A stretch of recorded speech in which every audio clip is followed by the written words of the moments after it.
What's up, guys? So in this video, I'm going to be talking about a very highly requested video, and that is how can the government stop Bitcoin? Now, I'm going to touch on some points. I'm not going to be touching on all points, but I'm going to be touching on key points that I think are the most important. If I do miss any, please, by all means, leave a comment below the video. Okay. So it's a very difficult question, but a very easy question at the exact same time. There's many different variables and many different outcomes. You can almost akin it to trying to figure out game theory, which is quite complicated because there's so many different outcomes. Scenario.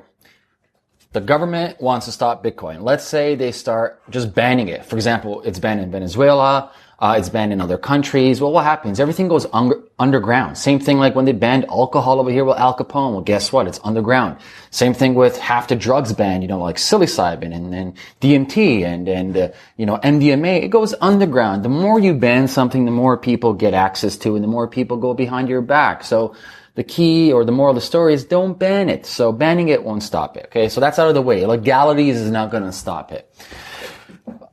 So which leads me to the first point. So the first point is exchanges, which I currently think probably is one of the weakest points of the crypto universe because everything flows in and everything flows out. They are the center of receiving and buying crypto, and they are the center of exiting crypto.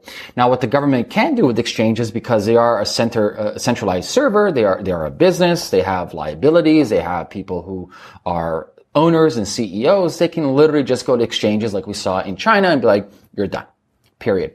But this is not going to really stop Bitcoin. The price will drop, sure, but it's not actually stopping the Bitcoin blockchain.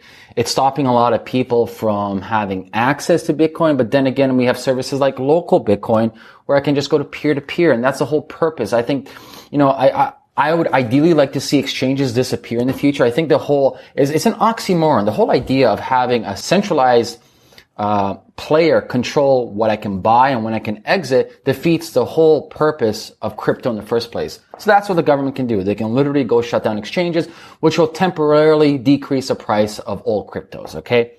Next thing, they can go to miners. So for example, let's say China decides to go through all the miners or the whole global government decide to get together and attack the miners. Yes, hash rates will go down. But the beautiful thing about it, that doesn't stop the Bitcoin blockchain. Yeah, transactions will decrease. Yeah, transaction confirmation time will take forever, et cetera, et cetera. But at the end of the day, the Bitcoin blockchain doesn't stop. You're not destroying anything. The beautiful thing about it is people can join anywhere around the world to start mining it. So even attacking miners and let's say shutting them down legally or forcefully will not stop it. Now let's add an adjunct to the miners. Imagine if governments decide to become miners. So there's some theory where governments would join the mining party, create these massive pools of mining power and hash rates, and then eventually leave and cause issues. Once again, yeah, sure, they're going to cause the price to decrease. Yeah, transaction time will take forever with confirmation time, etc. But at the end of the day, they're not stopping the Bitcoin blockchain. It's still here today. They haven't destroyed it, okay? So that doesn't work. Next, stopping the internet. Okay, we're getting a little bit more complicated right now. So if you stop the internet, obviously people can't use any of the exchanges. People can't use any of the wallets, but that still doesn't stop the Bitcoin blockchain. In fact, there's companies right now who are trying to go above the internet, creating their own satellite network to supersede the internet. And that's not stopping, for example, mesh networks right now where I just need to be in the proximity of somebody. Once again, it's not stopping the Bitcoin blockchain and just slowing down the transactions, slowing down the access to it. But I can go from peer to peer on mesh networks and still transact using Bitcoin. So they don't succeed there. Finally, quantum computers. Now, a lot of people say quantum computers will break all cryptography, but there's a lot of people who are saying, hey, they can break current day cryptography. But for example, in Bitcoin blockchain, all they need to do is change some elliptical curve algorithm signatures and a bunch of little bit of other stuff, and they can become quantum proof. People have been working on this for a while. Same thing with Ethereum. So once again, even though they have quantum computers, the cryptography can still be protected based on new algorithms and consensus model. And we have much bigger fish to fry, or I say we have much bigger things to worry about once quantum computers arise.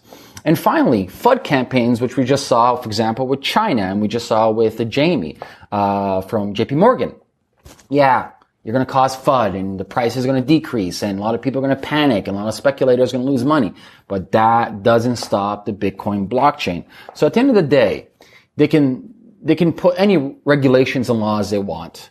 They can try any of these tactics they want, but literally whatever they do, they're not breaking the Bitcoin blockchain. To summarize, so can the government stop the Bitcoin blockchain? I don't know. I don't think so. I think it's quite versatile. We've seen it's been lasting for what? 8+ years right now, since 2008. Yeah, 8+ years. It's on attack on a daily basis from everybody, from government agencies to probably CIA to CSIS, etc. And it's quite versatile. It's handled all these different attacks. Like, come on, like, look at the purse. Let me pull it up right now. 66 billion. That's the cap right now. That's a lot of money for anybody who wants it.